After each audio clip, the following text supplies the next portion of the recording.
There's no engine behind this project at this point other than my own enthusiasm.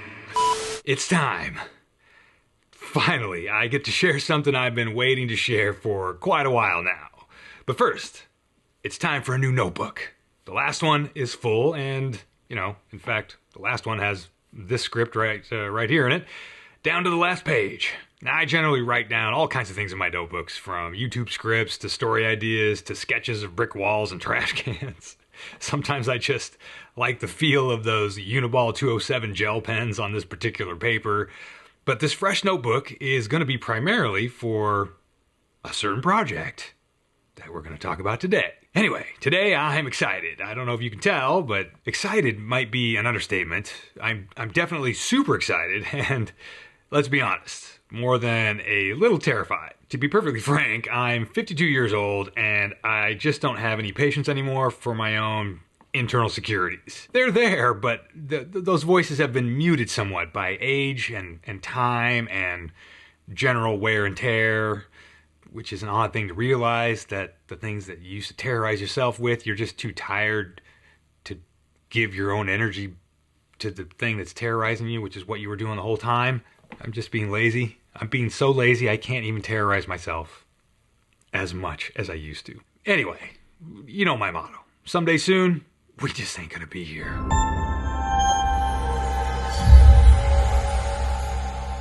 Greetings, good humans, and welcome to Tabletop Alchemy, where sometimes your host drops a bomb with the hopes that it ain't a dud. And we thank our patrons for, well, to be perfectly frank, for supporting a channel and content creator that is about as far from consistent topic-wise as you can get. I'm eternally amazed and humbled by people's generosity. Truly.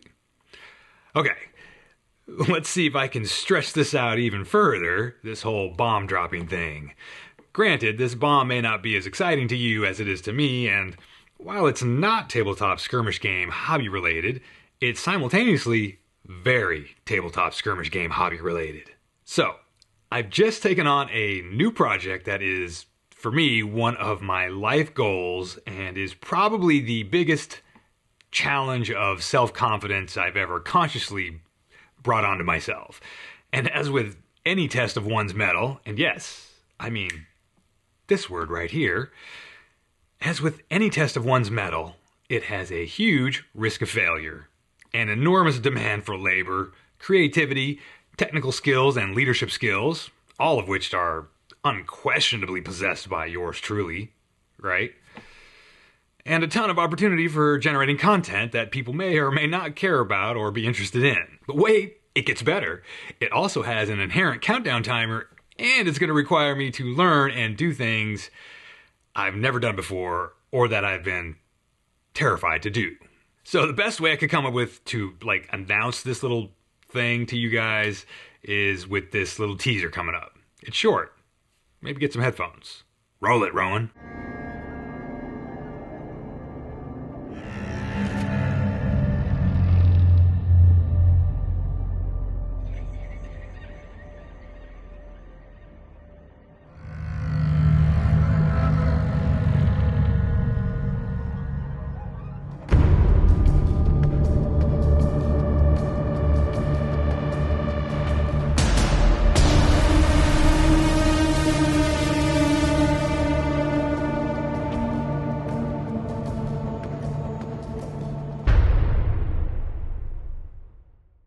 So there you go, that's my bomb.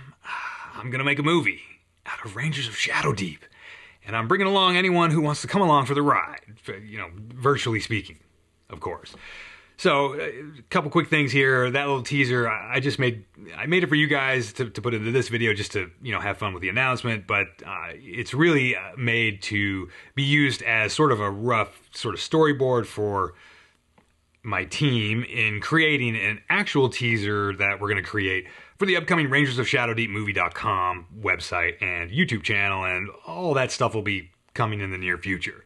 Don't go to that URL right now, there's nothing on it. I also need to point out that the cover art at the end of that teaser was created by illustrator Barrett Stanley, who owns all of the Rangers of Shadowdeep artwork independent of the author, Joe McCullough. So I haven't discussed anything with Barrett yet about using his artwork for promotional purposes for the film, but I'll be talking with him very soon. Okay, so there's like obviously like a billion things I could chat about with this whole project, and I'll just try to unpack the main bullet points for now for you guys, just the very cursory things that we can get into at this very beginning stage. You know, we'll touch on a few things, and you know, again, because this is literally just beginning, you know, so I'm just kind of mentally drowning in like just this crazy swirl of all these questions, you know, that are just everywhere. Anyway, so what has officially transpired to date is that I have optioned the rights from Joe to make a feature film or a single season of up to 10 episodes of a TV or streaming series. Now, the main gist has always been to make a movie, but at the last minute I realized I should widen that scope to encompass the, albeit very tiny possibility, but also, you know, it's genuinely real, even though tiny, possibility of making a streaming series, because you know, that's the nature of our current media landscape and media consumption habits. So it's not likely to go that route, but because it is a possibility, no matter how small, I just wanted to account for it. And if you don't know what an option is, we discussed film right options to books in this video right here.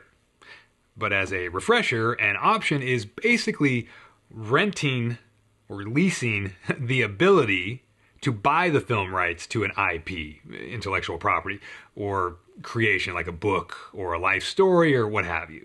And what that means is that no one else can try to make a movie of the same property while I'm trying to do that. So our option agreement is initially for 12 months with the ability for me to extend that for a second 12-month period if I want to or need to. Now, both chunks of protected time are given to me in exchange for a small fee that I pay to Joe. But again, this is just the option. So what happens when and if I can get the movie into production? As soon as it goes into production, Joe will be paid a full fee that we've already negotiated out of the film budget for the actual film rights. So that's the way an option works. And we literally signed our option agreement 2 days ago on Tuesday, May 7th, 2024. All right, so I do have some things I want to touch base with you on about story and stuff. I have some questions, some technical things, but first, I guess let's just get the cool thing out the way. I sent you the contract we hammered out, and all right, so yeah, I sent you the PDF. Obviously, we don't have any video of any of that. I'm not going to show the actual contract or anything like that. It's kind of boring. You have it there. I'll pick up a pen, and then this is me signing the PDF. No, you got to do it with a quill.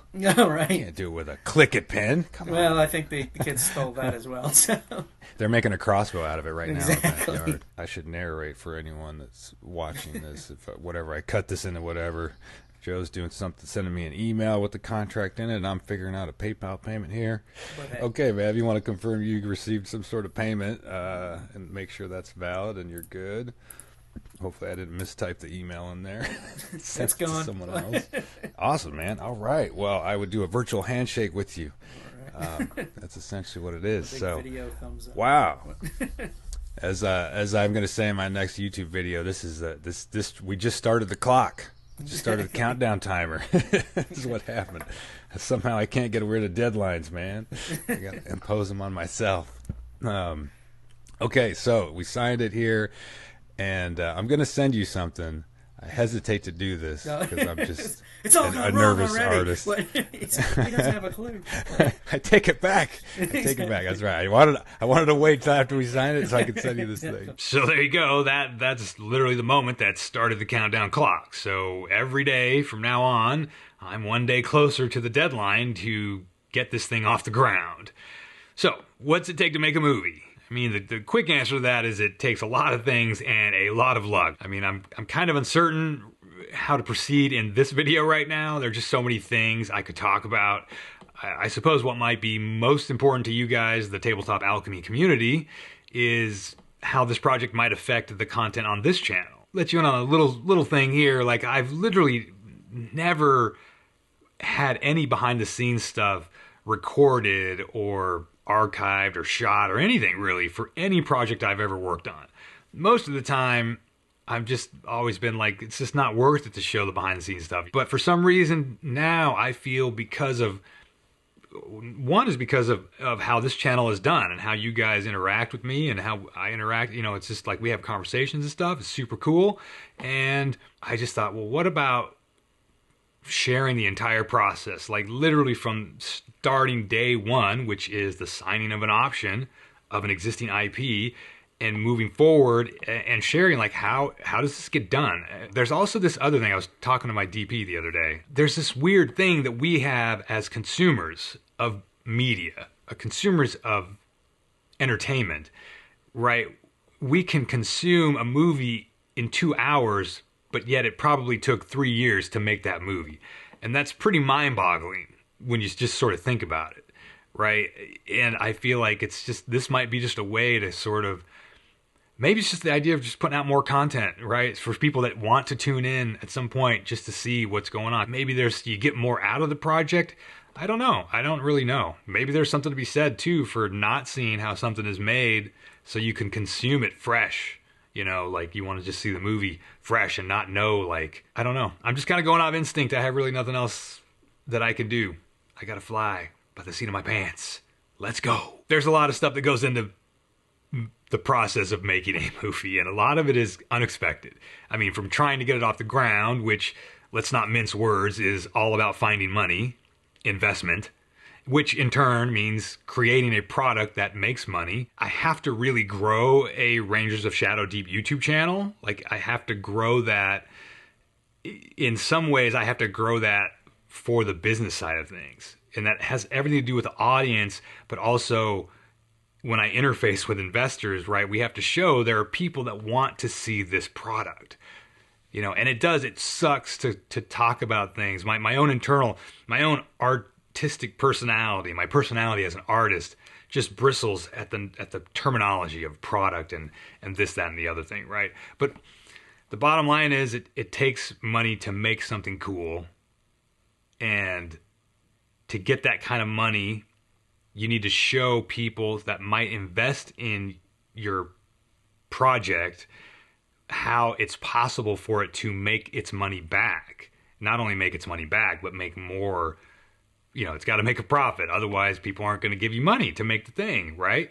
And obviously, I think the key to making a Rangers of Shadow Deep movie successful is making a damn good movie.